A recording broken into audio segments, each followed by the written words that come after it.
Hey Dad, how do you inflate a bike tire? That's a very good question. So today we're in the shop. I have my one of my custom bicycles here with a great luggage rack on the back. And the question I always get, and that I need to make sure that I know the answer of when I start, is what is the maximum tire pressure?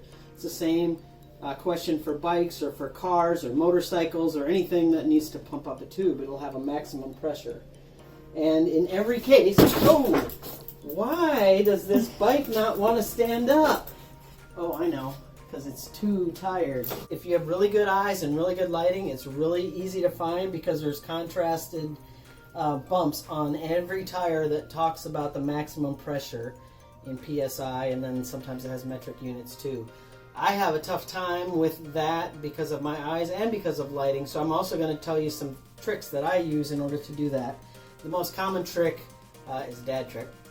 Spit, and you rub it on the part that you want to see better, and a lot of times that'll clean it off and give you the contrast you need. The second way that I'll do is the common flashlight.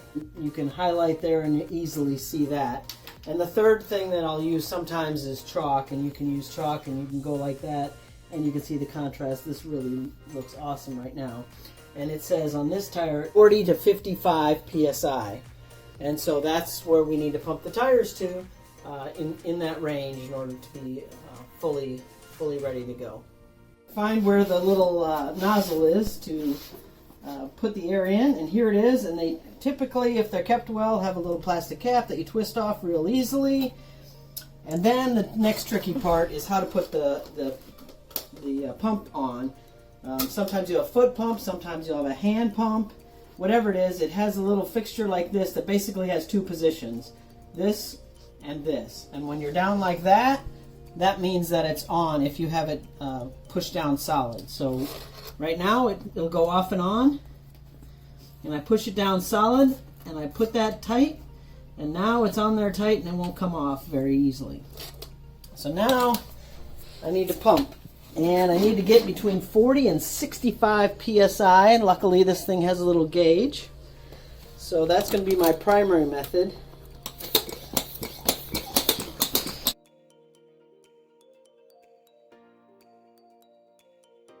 Okay, so now if we take a look at the gauge, we're halfway between 40 and 60, we're at 50. So I'm going to take that off. Sometimes it lets out a little puff of air, as long as it's not just a whole ton of air. And then when you get it pumped up to the pressure that you read on the side of the tube, then you're done. You just put this little cap on so you don't lose it. And then I'm going to do the other side, and then we'll be done.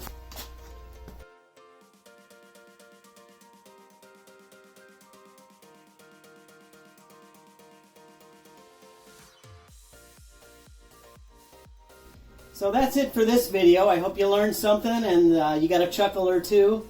And remember, if you have any questions, ask Dad again.